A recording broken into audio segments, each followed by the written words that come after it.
Let's boost your English skills. Hello, listeners. Welcome back to the Boost English podcast.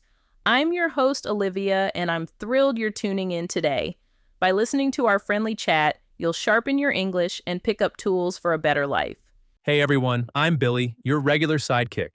Stick around, because today's topic could seriously upgrade how your brain works. But first, Billy, how's your day going? Did you end up trying that new cinnamon latte you mentioned? Oh, I did. It was sweet enough to wake the whole city.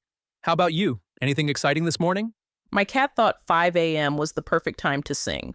So, coffee is my best friend right now. I hear that. Okay, are we ready to jump in? Absolutely. Listeners, we're about to share the 5 best ways to train your brain for success. We'll keep the language clear, add examples, and drop useful expressions, so stay with us and maybe grab a notebook. Sounds good. Let's start with number 1. Set clear goals. Right. When your brain knows exactly what you want, it can build a map to get there. A fuzzy dream like, I want to be better, is hard to follow. A sharp goal like, I'll read 1 English article a day, gives direction. Exactly. Goals act like a GPS. If you punch in the right address, you won't wander in circles. What's a goal you've set recently, Olivia?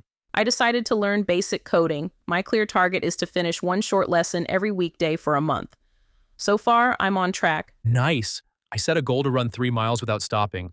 Having the number 3 in there makes it real. Listeners, try writing your goal on a sticky note and placing it where you'll see it. The constant visual cue trains your brain to stay on task. Oh, quick tip. Make the note bright, like neon yellow. Every time you pass it, your brain gets a visual nudge. Good point. Also, share your goal with a friend. Social pressure can be a healthy push. Quick question, Olivia. Do you write your goal by hand or type it on your phone? I actually write it with a blue pen in my journal. The physical act of writing slows me down just enough to think, and the blue ink pops out on the page. Interesting. I type mine, then set a phone reminder. Different styles, same result. The goal stays alive. True. Listeners, choose the method that feels natural, because a system you enjoy is a system you'll keep. Moving on to number 2, practice focused attention, sometimes called deep work. Deep work means giving one task your full mind. No scrolling, no notifications, just pure focus. It's like turning a flashlight into a laser. When I write scripts, I use a timer. 25 minutes of pure writing, 5 minutes of rest. That method, often called the Pomodoro technique, keeps my brain fresh. Good tip. If distractions pop up, jot them on a scrap of paper and return later. That way your brain doesn't have to juggle them. Also, tell friends you're in focus mode. Social pressure helps you stick with it. Have you noticed how music affects focus? Totally. I play instrumental lo-fi beats. Lyrics pull my mind away, but soft rhythms keep me steady. Same here. Experiment to see what soundtrack lets your brain lock in. One more angle on deep work. Ever tried working in a library? Yes, the quiet buzz of people studying helps me focus. Plus, seeing others concentrate creates a silent peer pressure. If a library isn't nearby, a noise-canceling app can mimic that hush. No excuses, right?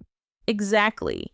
And remember to schedule breaks. Your brain is like a muscle. It needs rest between heavy lifts. All right, number 3. Feed your brain. We're talking about sleep, nutrition, and exercise. Sleep first. During deep sleep, your brain cleans waste proteins and files memories. Skip sleep, and you're basically working with a fog machine in your head. I used to brag about 4-hour nights. Then I started forgetting simple words. Now I aim for 7, and my mood and memory thank me. Nutrition matters too. Omega-3 fats, found in salmon and walnuts, help build flexible cell walls. That supports faster signaling. And water. Dehydration shrinks brain tissue. Keep a bottle near you. Good reminder. Exercise also boosts blood flow and releases growth factors that make new brain cells, a process called neurogenesis. My trick is walking meetings. Instead of sitting, I walk around the block while on calls. Double win, work done, and brain fed. On Feeding the Brain, I read that blueberries are called brainberries because they're packed with antioxidants. Love that nickname. I toss a handful into oatmeal. Tasty and brain-friendly. Speaking of exercise, did you know a quick jump rope session can boost mood in just 2 minutes? Really? I might keep a rope near my desk. Movement plus nostalgia from grade school recess sounds fun. On to number 4, challenge yourself with new skills. The brain loves novelty. When you struggle with something new, you create fresh neural pathways. That's neuroplasticity in action. Pick a skill slightly above your current level. Too easy, and your brain coasts. Too hard, and you give up. Aim for the sweet spot. I'm trying to juggle. It's tricky, but each small win feels great and keeps me going. I'm tackling Spanish verb tenses. Some days my tongue trips, but I know each stumble is a signal that learning is happening. Quick check, Olivia. Do you ever feel frustrated? Oh, yes. When that happens, I pause, breathe, and remind myself that discomfort means growth. Then I try again. Great mindset. When challenging yourself, micro-learning is helpful. 5-minute lessons fit into busy days and keep the momentum rolling. Great tip. Consistency beats marathon sessions that leave you drained. Finally, number 5. Build positive habits and reflect. A habit is behavior on autopilot. The less willpower you spend, the more energy you have for big decisions. Try habit stacking. Attach a new habit to an existing one. For example, after brushing your teeth, review your vocabulary list for 2 minutes. Reflection seals the deal. At the end of the week, ask yourself what worked, what didn't, and why. That loop upgrades future performance. I keep a tiny notebook by my bed. 3 lines every night. What did I learn? What am I grateful for? What will I improve? Simple but powerful. About habits, have you tried setting visual cues, like leaving a book on your pillow so you read before sleep? Yes, it works because the book literally blocks me from lying down until I pick it up. Smart. Our brains love obvious signals. So those are the 5 ways: clear goals, focused attention, brain fuel, new challenges, and solid habits with reflection. Before we wrap up, let's unpack some of the tougher words we used. That way, you can own them. Great idea. First word, neuroplasticity. It means the brain's ability to rewire itself. Think of it like roads that can change direction when traffic patterns shift. Next, neurogenesis. That's the birth of new brain cells. Imagine planting fresh seeds in a garden so it keeps producing. Dopamine came up when we talked about small wins. Dopamine is a chemical messenger that tells your brain, hey, that felt good.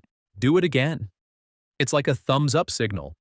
Cognition is another big one. It's the mental process of knowing, like thinking, remembering, and judging. If your brain were a computer, cognition would be the software running the programs. Metacognition is thinking about how you think. It's like stepping outside your mind to watch your own mental movie and adjust the script. Retrieval practice wasn't named, but it hides inside reviewing vocab. Retrieval means pulling information out of memory. Each pull strengthens the memory, the way lifting a weight strengthens a muscle. Resilience is the ability to bounce back after stress. Picture a rubber ball hitting the floor and springing up again. Incremental refers to small, steady steps. When we said incremental goals, we meant moving forward bit by bit instead of one giant leap. Sustain means keep going over time. A habit you can sustain is one you can maintain without burning out. Executive function? That's the set of skills that lets you plan, focus, remember instructions, and juggle tasks. It's the brain's project manager. Synapse is the gap between 2 neurons where signals pass. It's like a tiny bridge that lets information travel. Cortex refers to the outer layer of the brain, the part in charge of high-level thinking. Imagine it as the control tower at an airport. Circadian rhythm popped up when we talked about sleep. It's your internal clock that tells you when to wake and when to rest. Neurotransmitter is a chemical messenger, like dopamine or serotonin, that carries signals between nerve cells. Consolidate means to make something stronger or more solid. Sleep helps consolidate memories, turning short-term notes into long-term files. Hydration is keeping enough water in your body. Remember, even mild dehydration can slow thinking. Omega-3 is a fatty acid that supports cell health. You can get it from fish, flax seeds, or supplements. Aerobic exercise is any activity that raises your heart rate and makes you breathe faster, like jogging or cycling. It fuels the brain with oxygen. Neurofeedback is a training method that shows you real-time brain activity so you can learn to change it. Kind of like watching a live scoreboard. Homeostasis means your body's drive to keep things balanced, like temperature or water levels. Plasticity alone means flexibility. So when you hear plasticity outside neuroscience, think bendable, adaptable. Catalyst is something that speeds up a process without being used up, like a spark that starts a fire but doesn't burn itself. And mindset is the collection of beliefs that shape how you see the world. A growth mindset says abilities can improve. A fixed mindset says they can't. Practice them, listeners. Try using these words in your own sentences today. The more you practice, the faster they'll stick. All right, Olivia, any final thoughts? Just a reminder, pick one of the 5 strategies and start today.